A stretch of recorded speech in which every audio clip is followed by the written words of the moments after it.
In episode 8 of House of the Dragon, something very odd happened in the king's chambers that you may not have noticed because you are uncontrollably sobbing over the death of Viserys. Me too. And no, I don't mean the rat in his Valyrian sculpture, #3-eyed rat.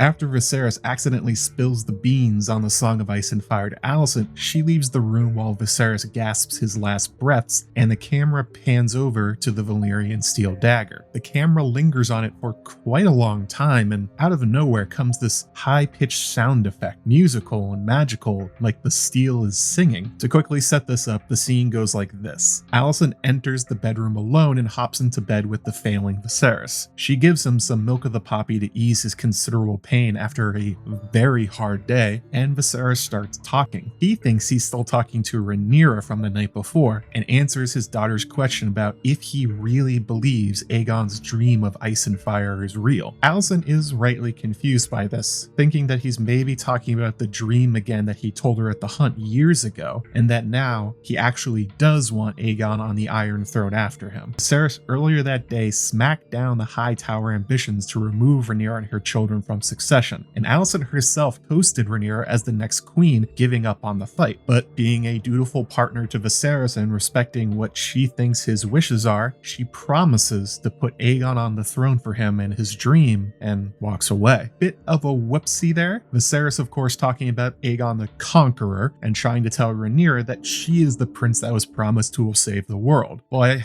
I hope that doesn't cause any problems. What a crazy mix-up. Now this is where things get really interesting. On Viserys' bedside table, that very special dagger that the king takes everywhere, which also later kills some, I don't know, kind of important people, is sitting in a holder. As the camera focuses in on the dagger, a sound effect starts playing that sounds something like violins and glass and metal ringing.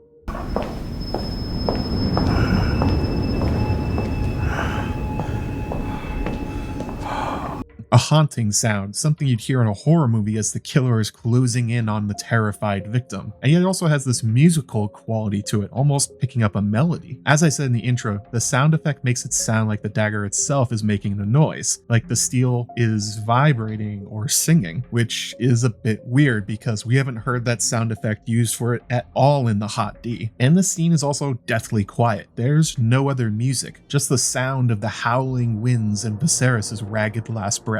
So the question is, why? Why is this Valyrian Steel dagger thrumming and singing as King Viserys dies? The easiest answer is that it is added for the audience to make sure that they notice the dagger in the room. The room is very dark, the candles are low, and it would be easy to miss the slender object in the dark. Using unusual sound effects is an extremely common part of film to make the audience pay attention to something critical. And why the show wants your attention on the dagger is it's linked to what was just said. Aegon the Conqueror's dream and how etched into the blade with Valyrian fire magic is the Conqueror's words, making sure the audience realize the significance of what was just said to Alicent and how it connects to Viserys' actions in this episode. How Viserys wasn't just setting his house in order once and for all out of love of all of his family, well, except maybe Aegon. Everyone hates Aegon, but because he believes the prophecy requires a united Westeros to fight back the coming darkness from the north. His actions are answering Rhaenyra's question. That's why Viserys is saying this now in his final moments. He's responding to her words from the night before about how if he thinks Rhaenyra can be the prince of Aegon's promise, then Viserys needs to defend her and her grandchildren so they can unite Westeros and fight the darkness. He's explaining why he made the slowest yet most heartwarming charge I've ever seen, and why he refused the milk of the poppy, taking back his throne from Otto Hightower, and tried his best to get the blacks and the greens to remember that at the end of the day, they are all dragons and family no matter what color they wear. But the sound effect isn't necessary to accomplish this. They could have used lighting or a better camera angle to highlight the dagger. So why did they choose the sound effect? I think the reason is to invoke the name of Aegon's dream in a subtle but tangible way. The Song of Ice and Fire. Literally a song too. One that Prince Rhaegar seems to have known the tune to when he played his harp more than 100 years later. Because the song is about ice and fire, the Starks and the Targaryens Targaryens, the dragons, and the White Walkers, but it's also about primal forces of flame and cold. The dagger is made of Valyrian steel, forged in the fires of old Valyria years earlier, with the fire of the Freehold frozen inside of it. Prophecy of Aegon written into the steel by the last fire mage, making it only visible when the blade is heated, like some kind of ring of power thing you may have heard of before. I don't know. The sound effect reminds the audience of the Song of Fire in this pivotal moment in the story. But hey, where's the Song of Ice then? Well, it's in the words that Viserys just said and has said before. Cold winds rising from the north. While there is no music in the scene, there is another sound effect layered under the death of the king. The night before, when Rhaenyra visited her father after speaking with Princess Rhaenys, the weather had turned dark with thunderstorms crashing and rain lashing at the windows. This night though, the rain and thunder have passed, and instead we get the sound of a cold, fierce wind whipping around the Red Keep, the wind playing the Song of Ice, as the dagger plays its Song of Fire in harmony. And that's a great use of sound effects and sound design to underline the importance of prophecy and what it really means in the future. Much like their use of film editing technique to tell stories that aren't literally being said out loud, this is excellent subtle filmmaking that really enhances the tragedy at the end of Viserys' life and Alicent's choice to make Aegon king instead of Rhaenyra. I have a second question to ask though. When the dagger is singing on the table next to Viserys, is that just a sound effect dropped into the scene for the viewers alone?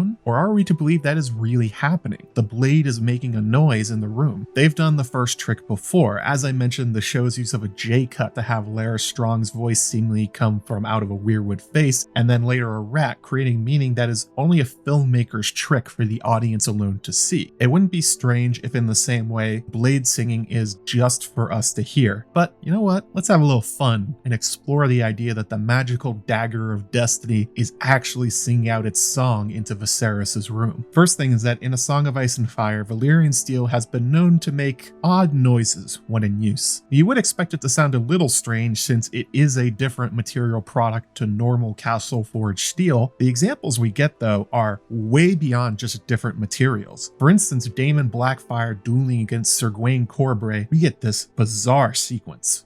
It's said that whenever Blackfire and Lady Forlorn clashed, you could hear the sound for a league around. It was half a song and half a scream, they say. So under some circumstances, these blades can produce the sounds of song and screaming at extremely high volumes. Of course, this is probably an exaggeration, as a league is 1.5 miles. Everyone on Redgrass Field would be deaf if they were actually loud enough to carry that far. Beyond the exaggeration, this is telling us that the blades can produce some unique and strange sounds. So check that one off as a maybe. Under the right circumstances, Valyrian steel maybe could make this kind of sound. And the reason for that may come from that Valyrian steel is just literally magic with an unknown forging process. Most of the time in the show, the metal is portrayed as just being better steel. As the Maester on Driftmark said, it does not cause infections because the blades cut clean. And Daemon hacked straight through Vaemon Velarion's head like he was some kind of mall ninja testing out his sword on a watermelon despite the dense layers of bone. But Valyrian steel is a lot more than just very good steel. Also in A Song of Ice and Fire, we get quotes about how Valyrian steel seems to be almost alive with personality and how they are associated heavily with what looks like Valyrian blood magic. My lady has a thirst. Whenever she comes out to dance, she likes a drop of red. Brienne approached as if the bundle was like to bite her, reached out a huge freckled hand and flipped back a fold of cloth. Rubies glimmered in the light. She picked up the treasure gingerly, curled her fingers around the leather grip, and slowly slid the sword free of its scabbard. Blood and black the ripples shone. A finger of reflected light ran along the edge. Is this Valyrian steel? I've never seen such colors. In some cases, the swirls in the metal seem to move. The blades seem to move faster and feel lighter once they taste blood, and they do seem to have a thirst for blood. The secrets of how to make them were lost in the doom of Valyria with the secrets of fire and blood magic. But not every one of those secrets. There's one city that still seems to have some idea how it works. Qohor, the city of sorcerers, which has proven that they can reforge and rework Valyrian steel. Qohor was originally a Valyrian colony that broke off to worship a bloodthirsty god that demanded constant blood sacrifice. Qohor remains famous for its daily blood sacrifice rituals of animals to satiate the black goat. However, there are whispers that sometimes the nobles of the city will sacrifice their children in times of great need. But more than that, the world of Ice and Fire tells us a much darker story, and specifically how the mages of Qohor may have found a way to replicate the magic of the Valyrian blood mages to rework their steel. Maester Pohl's treatise on Qohoric metalworking, written during several years of residence in the Free City, reveals just how jealously the secrets are guarded. He was thrice publicly whipped and cast out from the city for making too many inquiries. The final time, his hand was also removed following the allegation that he stole a Valyrian steel blade. According to Paul, the true reasons for his final exile was his discovery of blood sacrifices, including the killing of slaves as young as infants, which the Qohoric smiths used in their efforts to produce a steel to equal that of the freehold. There is also the story of Lightbringer, the red sword of heroes, the sword that Azor Ahai, the hero against the darkness, shoved into the heart of his wife Nissa, and it's said that her blood and soul and strength and her courage all went into the blade. The resulting blade, Lightbringer, is always warm to the touch, as Nissa was. Now, that's a fun story, but for our purposes here, it seems to agree with the accounts of the Qohoric smiths and the Valyrians obsessed with blood magic. The metal is magic because of the lives sacrificed during its creation, and the souls bound into the blade, from the lowly slaves of Qohor to the legendary Nissa. This altogether creates the idea that the blades may be alive on some level, explaining these peculiar songs and screams, their personalities, and the unexpected colors and swirls in the metal, that something still lingers within the metal left over from the long dead.